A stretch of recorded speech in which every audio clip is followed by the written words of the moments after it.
Hey there again, guys. Spets here, back again with another patch rundown, this time for patch 5.10.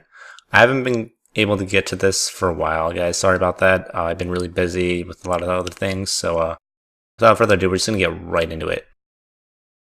So the new champion, Ekko, just came out. If you guys haven't had a chance to play him, I would go ahead and either wait until next week if you don't want to spend the extra IP, or just play him now. It's a little more expensive.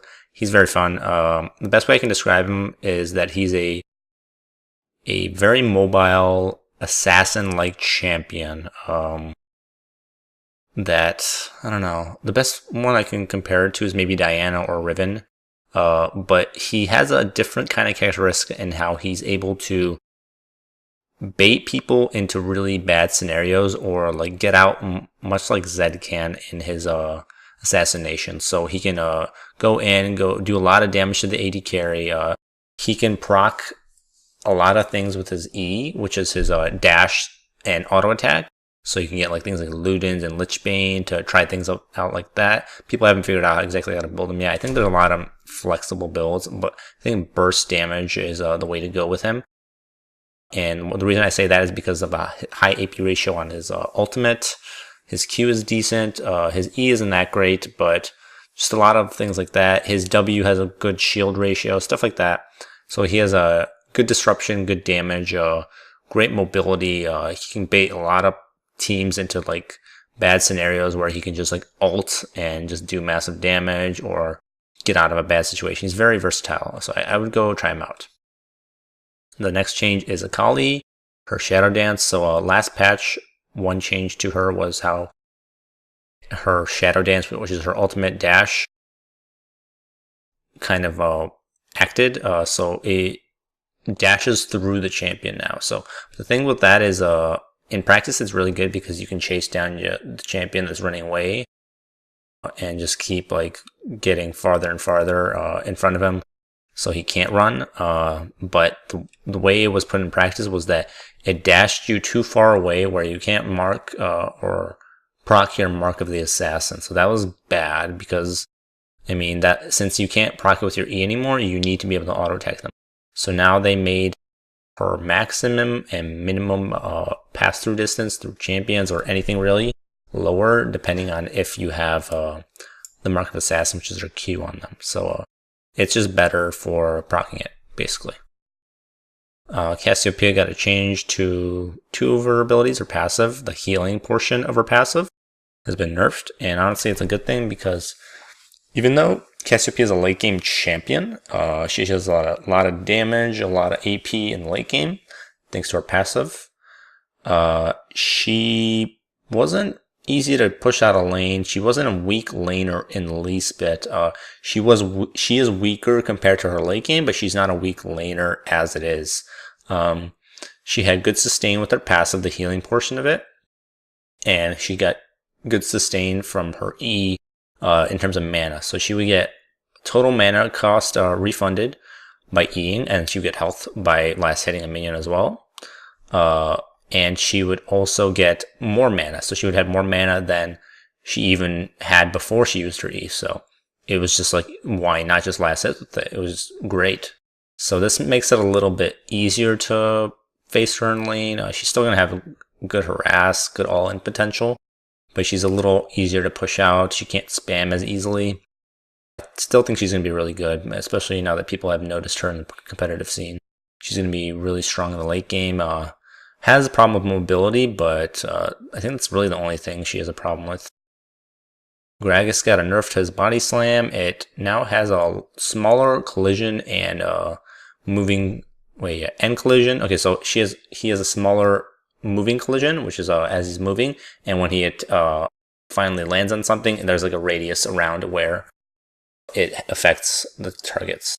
So they reduced that, and I think that's fine. Gragas is still going to be very strong in terms of his disruption. It's just a little harder to proc, or a little harder to land his body slam. Still going to have his really good disruption, ultimate split teams apart. His Q slows for a massive amount, stuff like that. Still going to be really good. With the nerf to Center Hulk too, he'll have less damage. So I think they're trying to move tanks back into that role that they're supposed to have. They're not supposed to have like so much damage where damage focused champions can't even compete with them and still have that insane utility that they do have. So I think this is fine. It's just a little harder to land his body slam. Jinx got nerfed, mainly her Q. Last patch her ultimate got nerfed, but now they're nerfing her Q. And I made a little, where is it? One moment. Here it is. So this is a little table. If you guys, I'll put it over here. A little easier to see. And this is the attack speed that she has at all levels before the nerf and now. So the main things I want to look at are the attack speeds at level 9, 16, and 18, especially level 9 because it's such a huge difference. It's a 35% attack speed difference, and the closest thing to that item-wise is Recurve Bow is 30%, Blade of the Rune King is 40%. So it's around that area in terms of how much less attack speed you have at level 9. So that does hurt her in that sense. At level 16, it's the same. At level 18, you have more now. Honestly, that's 10% doesn't mean anything. So let's just say it's an overall nerf in that sense. Now let's look at Jinx and how she plays out in team fights and why we think Jinx is really good. In my opinion, Jinx is really good because she's kind of versatile in how she plays. And she can snowball really hard in a team fight. So whenever you see these pentakill scenarios, oftentimes the Jinx is in rocket form because she has to stay at range and she just wants to catch up and do DPS as fast as possible. It's 700 range when she has level 9 of the rocket form of her Q. And it's just easier to do damage and it's safer, just in general. And her passive allows her to get that insane movement speed to kite and chase down people and just get that, like, all those kills. And that's what I think makes her really strong and problematic to face. Her minigun isn't really the strong portion of her as a champion, really. It does hurt her in the sense that she will have less dueling potential if she does get caught in a situation where she has to 1v1. So that 1v1 DPS from minigun is weaker, and like in cases where she's free to do damage on a tower, so not in a siege scenario, but like the tower is just left alone and you have just a certain amount of time, minigun will be weaker in that sense. So in that scenario, she is weaker, but overall she's still a really strong champion in those because she can snowball so hard in a team fight. If I were a balanced champ or like a part of the balance team, I would nerf her, not her range, but I would nerf her probably her passive or just something to do with like how she snowballs in a team fight, because that's what makes her really powerful, in my opinion at least. So the next change is it's a pretty big change to Karma. I wouldn't say it's a full-on rework, but it's just that's close in terms of like the ability changes, but we'll go through it. So her passive Gathering Fire, which is her mantra cooldown, or I think it's just mantra in general, like her mantra system, it gets reduced by 2, 2.5, and 3 seconds at 1, 7, and 13. It used to be 2 at all ranks, so it's better overall now. So you can get, so the reason Karma is, in my opinion, she was strong before. She didn't need these changes. She was strong because of her mantras. Without her mantras, she's decent. With her mantras, she's really strong. That's when she's really strong. So this allows her to have it up more often. So the uptime is better with auto attacks and your ability procs. So when you proc it on them, it lowers the cooldown. It's great. Okay, W, which is her stun or her tether, whatever you want to call it. It's a root, sorry, not a stun. The Focus Resolve can now target monsters in addition to champions. So I think they're kind of trying to push her maybe to at least be able to jungle. That's what I'm wondering. So the ability power ratio is 0.9 as well, which is really good actually. 0.9 is a really high AP ratio. Most AP ratios are within the range of, at least with regular abilities, it goes from like actually it goes really low. I take that back. But the highest I've seen is, I think the highest right now is 0.9. I'm trying to remember. I think maybe Shaco's has a 1.0 now.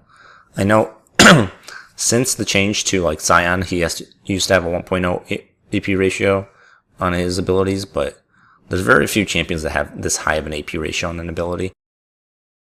It is a damage over time ability, so that is a weakness of it, but it's still really high. So one of the things that people were talking about and why they thought this was kind of a nerf to Karma were the changes to her E and W. Her Q hasn't been changed, her passive is good, that stuff is great. But her W is more of like a utility ability now, at least the mantra version of it. It still has the heal portion of it, so you can get those awesome baits off where you heal like a ton of health and bait them into like a really bad situation. But now it roots for 1.25 seconds longer. The base amount is 2 seconds. It's already pretty good as is. So 1.25 seconds is, I think Morgana's is a 3-second binding. I think it's around there, or 3.5. I'm not sure, but it's around, I guess, Morgana level CC. It's really high, let's just say that. And they removed the damage portion of it. So you used to be able to damage them for a set amount plus this, so it's like 1.2 AP ratio. That's really high. The thing is, I almost often use the mantra for her E or her Q. I mean, I guess you could for W, and it would allow you to do that extra damage in a duel, but I guess they removed that. It does make that portion weaker, but overall, in most scenarios, this is stronger because you have this up more often instead of just the mantra, and the 0.3 AP ratio is pretty good. Overall, I'm not going to say it's any stronger damage-wise. It isn't. It's more utility now. So in that sense, it's weaker. Her shield, her E, Inspire. Lower cooldown, scaling, very good. Just nothing to say, it's good. Mana decrease, scaling, again, good. And shield amount has been weakened over time. So it goes up, it used to go up by 40 each rank, now it's 30. So this does hurt her in the sense that just the regular shield, again, I think they're trying to just like separate the regular ability and the mantra ability more. So E, the regular ability, is I think overall a little better. The 40 HP is not that big of a difference. You still have an AP ratio as well, so keep that in mind. Percentage-wise, it isn't that big of a difference, but it does hurt. But it will be up more often, less mana cost overall. Defiance, the mantra version, though, is better. Much better. Utility-wise, though. Using Defiance now increases the primary target's shield amount by whatever. You guys can read it. There's already a base amount right here, 200. And I'm pretty sure there's an ability power amount. Yeah, there's an ability power amount as well, along with this. They just didn't state it. If we want, we'll just check it out real quick so you guys compare it. Just do some theory crafting. Okay, so it's 200 plus a 0.5 AP ratio. So let's add that up.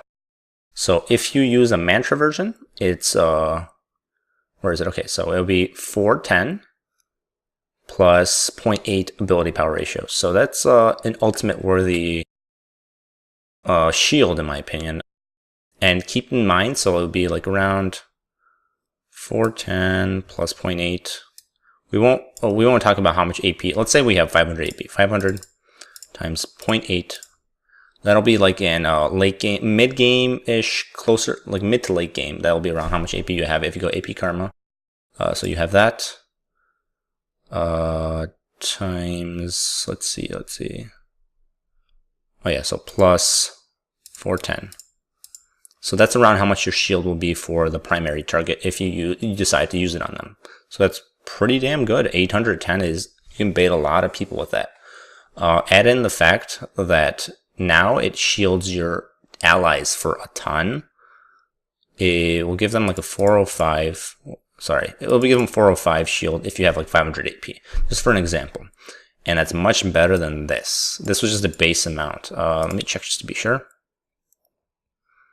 Base amount plus an AP ratio, but now it's just much better.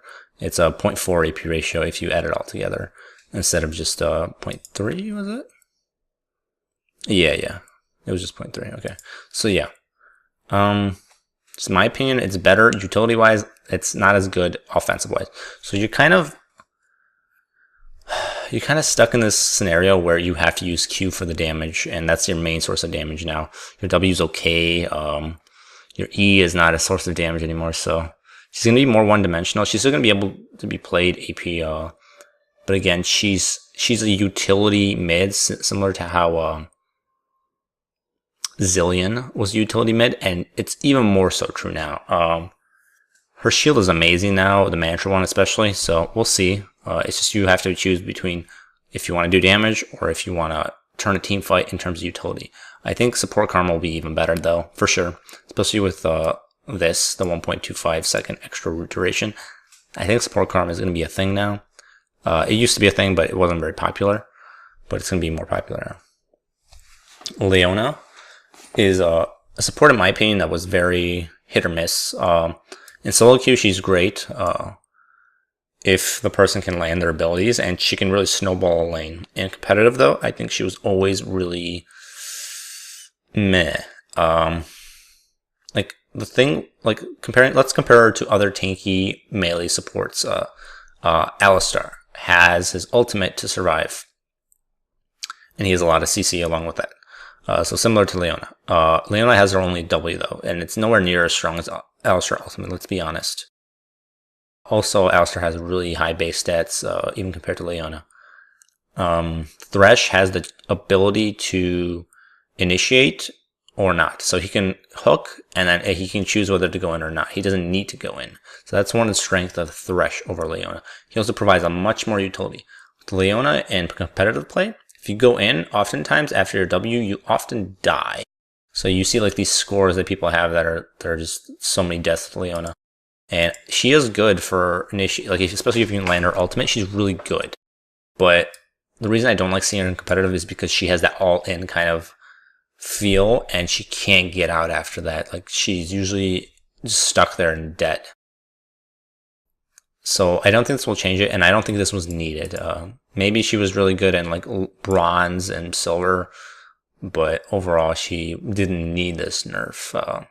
That's my opinion. I haven't seen win rates, but I don't go by win rates, and you'll see why later. I'll talk about it when we talk about Ryze. Okay, Lulu. Base mana regen has been buffed significantly. 2.5 is actually quite a lot early on. And mana regen growth stat has been nerfed. So this is supposed to make support Lulu better, but not cranking up solo lane Lulu, which is not true, because it will crank up solo lane Lulu. So Lulu is really good, especially in the early laning phase, because she can just auto attack you down. And just use her spells, her glitter lance to just harass you, stuff like that. This is still going to help her. I mean, like, I guess this is going to help support Lulu more because she's at lower levels longer throughout the game. But it's still going to help lane Lulu, so I don't understand. I think Lulu did need a little love, though. I don't know if it was in this type of way, but she did need it. Especially with tank top laners being the only thing now. She isn't very popular as a support either, so something there. I don't like her as a laner, but this won't do what they think it will do. Just saying. Base health down for Rek'sai. So Rek'sai is a very versatile champion because for one, he can get Cinder Hulk and Warrior and still be very effective. And it's just overall he has really good control of the game because of how he can see around himself with his tunneling, his echolocation, whatever you want to call it. A lot of map mobility. Overall, really strong. Sorry, I don't know if I said he earlier, but now they are just reducing her health by 41, is it? Yeah, so around 41.2. I think it's fine. This makes her Cinder Hulk build even weaker. It's still going to be really strong. It's not going to affect Rek'sai and what she does. That's all I really have to say about that. She's going to be strong in both ways. Still, just a little weaker early game, so maybe she can't skirmish as easily. Ryze, so this is another one of the changes I really want to talk about along with Karma. So they buffed Ryze when I don't think he really needed it. I did see that Reddit post, and I'm sure everyone else did, where he had like a really low win percentage or whatever.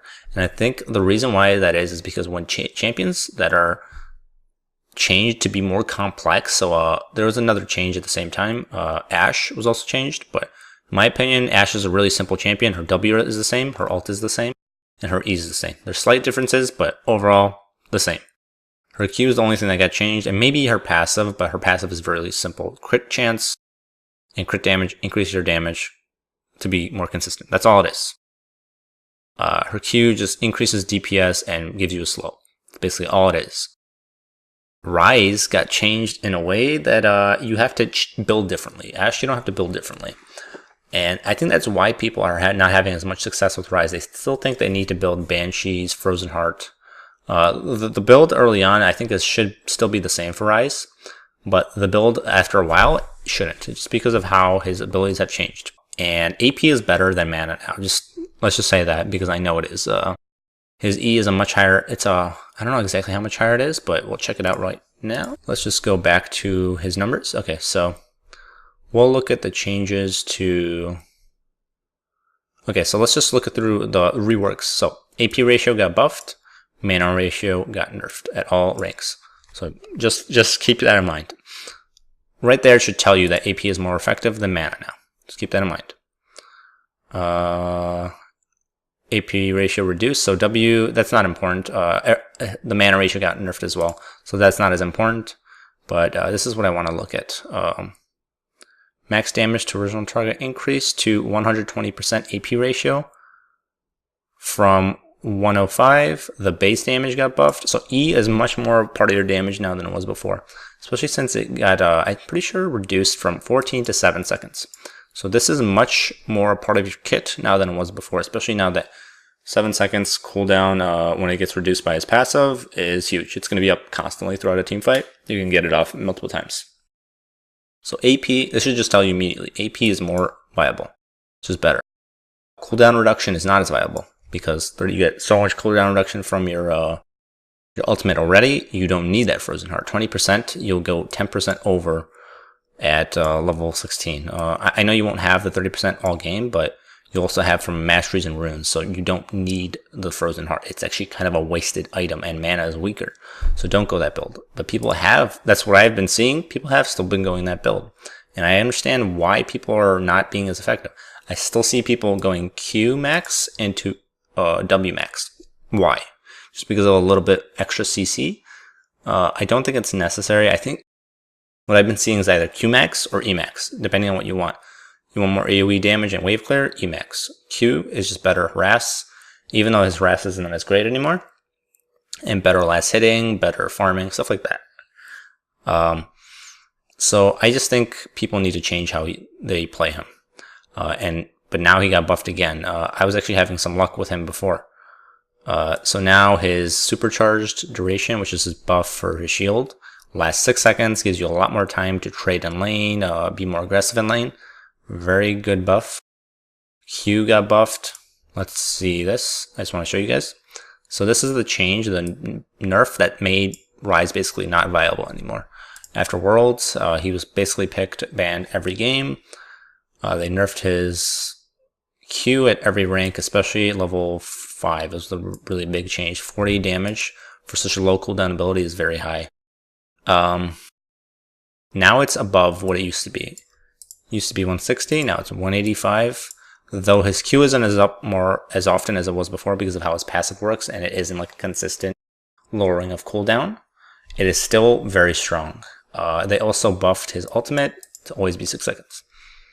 I don't know what else to say, but there's a certain point where you have to say, we need to wait. Let's see what this champion is going to do over time, how people are going to play him, and then we'll maybe change things. You do not change 3 things in a row in such a massive way on a champion that in my opinion, was still being worked out. You just reworked him. You do not need to change him so much. So I think he's going to be overpowered for a time, unless Riot changes this again. Just my opinion. Competitive and solo queue. Sejuani has been nerfed slightly, so her Flail of the Northern Winds has been decreased by 4% at max rank. This is just the on-hit portion of it. That has been weakened, but you also have to keep in mind that Sejuani also has another portion to her W, which is AoE damage plus percentage damage. So 12%, and it used to be 10% for her other ability. Where is it? There it is. So honestly, she had a lot of damage before this, even when Cinderhulk was nerfed. This just puts it a little more in line with where tanks should be. 10% plus a 12%, so 22% max health damage on an ability that's 7-second cooldown is kind of ridiculous, don't you think? I mean, it's our main form of damage, but it's still quite a lot. So I think this was needed. Cinderhulk was made more into a farming tool, not a fighting tool. So I think this is fine. She's no longer able to outdamage junglers, like Lee Sin, Rek'Sai, stuff like that. But she still has that insane utility that she brings. So I think this is perfectly fine, and she won't be affected too much. Her early game is still weak. Her late games are still really strong. So let's just keep that in mind. Sion, there's a bug fix where his Unstoppable Onslaught, his ultimate, would scale with the target's bonus attack damage. I didn't know this. I would have to see it in action, maybe a video. But again, it's a bug fix and it's needed. That's really insane, especially if you had an 80 carry. I would imagine that would be really high damage. Taric, our favorite Gem Knight. In my opinion, he was one of my first supports, so I don't know. It's been a while since I played him, I just don't think he offers as much as some supports. But they buffed his mana costs, especially at rank 5. That's really high. It doesn't up that often unless you're auto-attacking for your passive, but that's a really high mana cost. No matter what, that's like an ultimate level mana cost if you really think about it. 150 is usually around what mana costs are at ultimates for ultimates. I think the problem with Taric is that he isn't a very active support. He heals, I guess you could say, and I mean, he stuns and he auto attacks to decrease the cooldown of his abilities. So like in that sense, he's kind of like more interactive, but he's kind of boring if you really think about it. A lot of the strength of Taric is in his auras, and I do think he's actually decent if you're going up against like a heavy physical damage team, because of how his W gives him your whole team quite a large aura, especially if he has a lot of armor. So in that sense, he's good, but he's just like, he doesn't offer as much as other supports do. Like a Thresh gives you a lantern to save you from ridiculous situations, can initiate with a hook, his Flay for an AoE knockback, his ultimate is great for locking people down, stuff like that. Taric gives you 1 stun. It's just not enough, let's be honest. Let's compare another support. Alistar gives you an AoE knockback, which is much better than a stun in a lot of scenarios like Cleanse and QSS. Has an AoE, damage reduction ultimate. That's amazing. Just things like that. Taric just doesn't compare anymore. I think they're just trying to give him some love until they finally rework him. But we'll see. I really hope he comes back. I really like the idea of like an aura-based champion. I just think they need to tweak him around a little, maybe change some of his abilities. And I have faith in Riot. They usually do a good job with the rework, so we'll see. A bug fix with the shop where it would freeze up sometimes. Basically, they fix that, hopefully. We'll see. Not always fixed. Some buffs to supports in terms of items and masteries later on we'll talk about. Ancient Coin, 2 gold to 3 gold. A buff, it's fine. 1400 range on the gold acquisition. So this is to be in more in line with experience range. It used to be 1100, but they increased it to 1400 for top lane.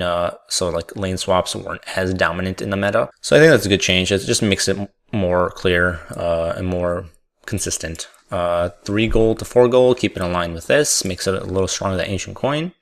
Gives you the extra mana regen. So this keeps it in line with Spell Thief. Spell Thief to Frostfang was 25% mana regen to 50%. The health also increases, so this is good. The thing with Coin and Medallion is that it doesn't give you really combat stats. It gives you mana regen and it gives you health regen, so you have to be very passive in it. So you can't fight. That's the problem with Coin in general. In like a 2v2 scenario against an aggressive lane, you'll get pushed over, you get pushed in, just thrown around really. It's like you can't do much against them. So that's why Coin isn't good. But this kind of puts it more in line with where it should be, and it gives you that heal that you need to just stay alive in lane. So I don't like it because I just don't like passive lanes in general, but I know it can work. So this just makes it more in line with the other support items. This is where it gets really strong. I've always thought Talisman of Ascension was really good because it was like a replacement for Shrelia's. Now it's even better. It gives you more gold, more health, more range on this, but mainly this 40 seconds on such a great active is amazing. And you'll see with a support mastery, it's even better. We'll talk about that later though. It's definitely going to be bought more though. I see people maybe going like Targon Spell Thief into Talisman of Ascension later on. So like Annie's AP champions like Janna, I don't know, Nami. I see that as a very viable choice now. Ardent Censer has been changed to not only give you just attack speed. So whenever you healed or gave someone a shield, you would give them 25% attack speed. Now it's 15% attack speed, but also gives you a 30 magic damage on hit. So it's great in that way. So auto attack based champions get more damage and attack speed. So that's, in my opinion, is overall better. Less attack speed, but overall it's better. The magic damage when you hit someone, it also gives you a indicator showing that you. So it's like clarity for clarity purposes. You can see when it is used. Ardent Censer has now also been. I didn't even know this was possible, but apparently you gave attack speed when you healed a minion. So like Alistar would heal a whole creep wave and it would increase the damage to a turret. I would see that as the most important thing. But now that they add a magic damage on hit component, they have to remove that. So I think that's fine. That's actually quite insane if you think about it. Bilgewater Cutlass and Blade of the Rune King range has been increased to what it used to be, 550. So this is to make it a little easier for AD carries to proc it. Makes it for melee champions as well, but when you're chasing people down, it's very nice. So Blade has just been getting stronger and stronger. Last patch it got stronger just slightly, and this patch is actually quite a big difference in my opinion. That range was tiny when you compare it to like, especially as an AD carry, you want to just get in range and just get that active off, and it was just difficult all the time. So I think Blade is in a very good spot. It's gonna be like a kind of like a requirement item now. Especially since Cinderhulk has been around for so long. It used to be really popular, and it's going to be even more popular now. Banner of Command, the range has been increased. So it used to be that the indicator said 700 apparently, and the cast range was 1,000. But that was incorrect. The indicator was incorrect, but the range was 1,000. They've buffed it even more. I honestly think Banner of Command is a really good item. It's kind of expensive. So that's the problem. So let's just look at it and what it gives you. Whoops. Okay, so it gives you 60 ability power, 20 magic resistance, 200 health. Okay, so, and it gives you CDR and the Legion Aura. Overall, it just gives you a lot of stats. The thing is that it's quite expensive. So unless you are, unless you're like gearing towards a specific strategy, and this is, in my opinion, what makes it such a good item, is that it's meant for 5v5 play. So you use it to push in a certain, like a side wave. So it starts pushing and piles up minions. And over time, that creates problems for your enemy. They have to send a laner there. If they don't have a TP, it's a very big problem. So this allows you to use that in that scenario. And I don't think this will really change that, to be honest, because you're always going to be in range. The range isn't the problem with Banner of Command. It's like kind of the price. It's a very good item. It's just like it's hard to fit into a support build, especially when you need like a Mikhail's. I think maybe if you're going for a little very specific, like, I don't know, strategy, maybe for a laner, but it's tough to fit it into like builds. Like the aura is great, but you kind of sacrifice damage in some scenarios. You sacrifice other things. So I would have to see. The magic resistance on it is great. Everything about it is great. It's just hard to fit it into a build. So I don't think it will change. This won't change anything. It's just like if people take notice of it and make use of it in scenarios that involve team play. So this is what I was talking about in terms of support buffs to masteries. So meditation, which is the mastery that was in a tier 1 of utility, gave you 1, 2, and 3 mana regen, depending on how many points you put into it. It's now a better late game mastery. It gives a 0.5, 1, and 1.5% missing mana every 5 seconds. So compare that to Chalice of Harmony passive, which gives you 2% of missing mana every 5 seconds. Very strong in the late game. And since it's so low in the mastery tree, I think AP champions will be better late game with this, along with support, since they always get it. So this is very good, especially since it's very low in the tree. Expanded Mind, instead of the 5% maximum mana, it gives you just a flat amount of mana. Again, this is kind of deep in the tree, and I feel like you could go without this.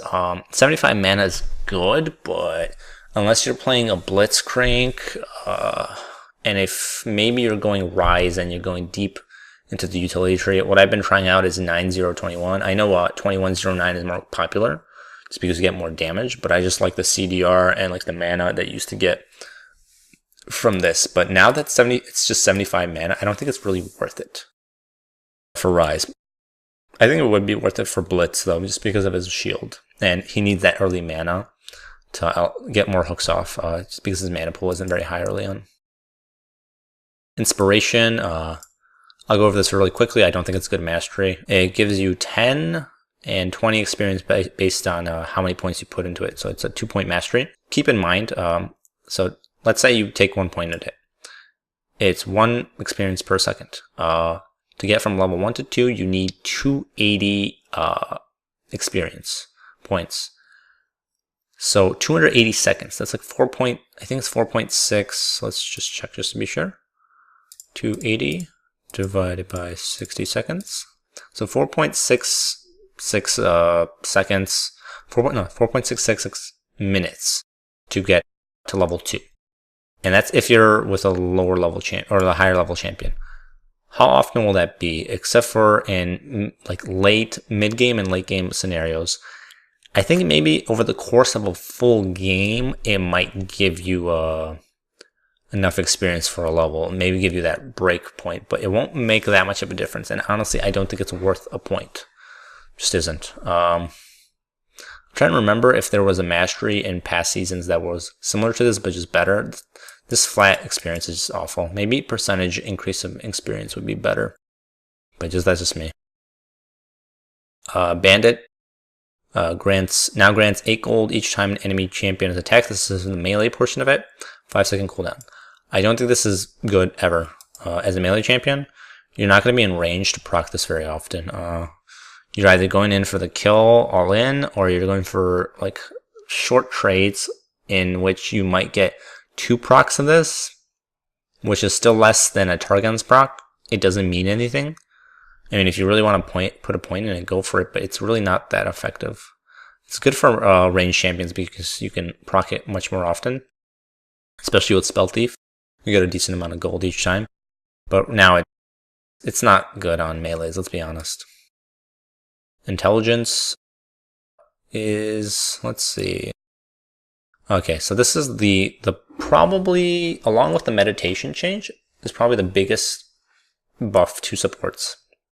And this is why I say that. So the 20% decrease on cooldowns of items. Okay, so very common support items. Let's just go through them. Locket of the Iron Solari and Righteous Glory are both 60-second cooldowns. Multiply that by 0.8 for 20% off. 48-second cooldown on those. Pretty good in my opinion. Let's go to what I think will be really good with it. Talisman of Ascension, which is a 40-second cooldown times 0.8. You'll have Talisman up every 32 seconds. I honestly think it's going to be an item that's going to be bought quite often now. Like, match that up with the intelligence and you're in good shape. I think this will be like a must-have for supports.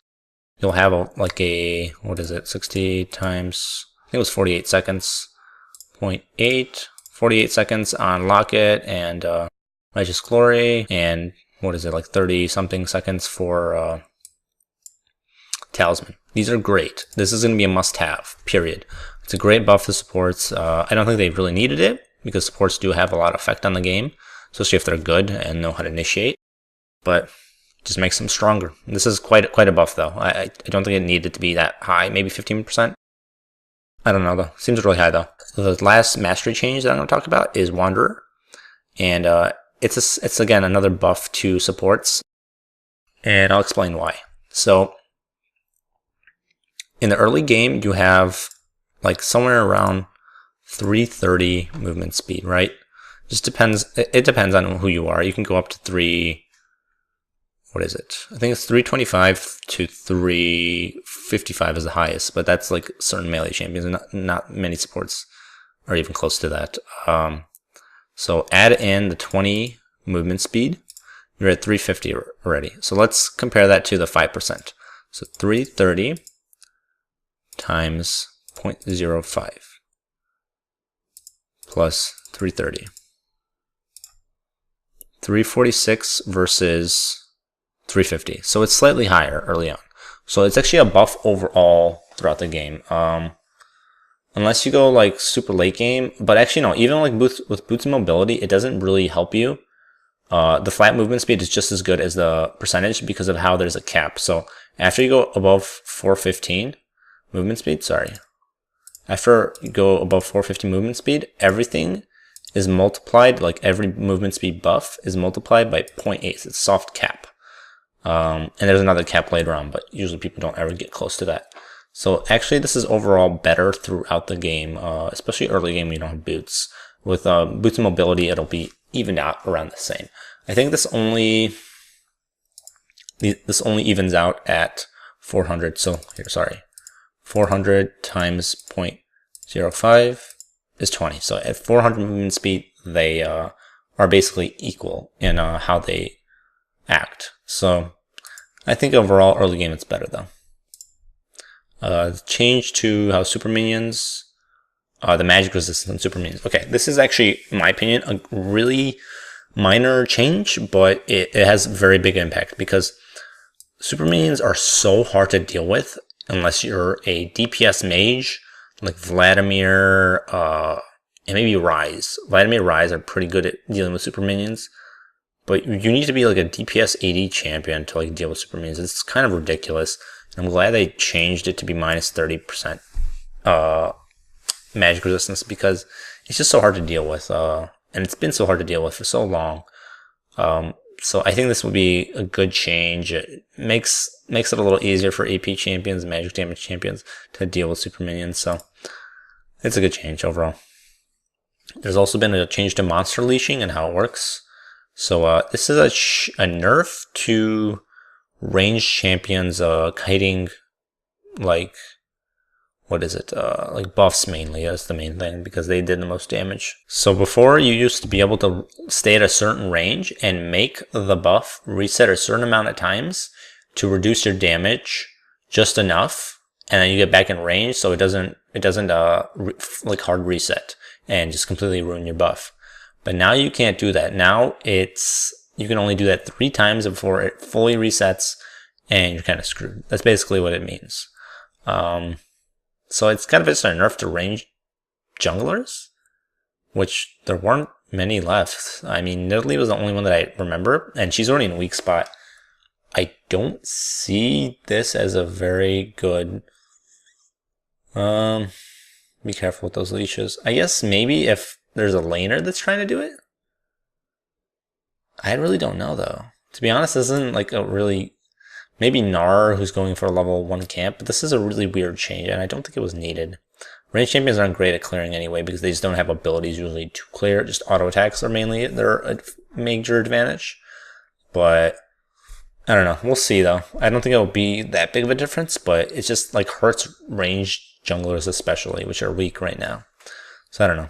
So that's mainly it, guys. I talked about everything I really wanted. There's some other changes like visual changes and Howling Abyss, Twisted Tree Line. If you guys want to check that out, I would suggest doing that. I'm going to put it in the description below, along with a link to the full patch notes and Ekko's page. I really would check him out. I think he's really cool. I think you guys will like him.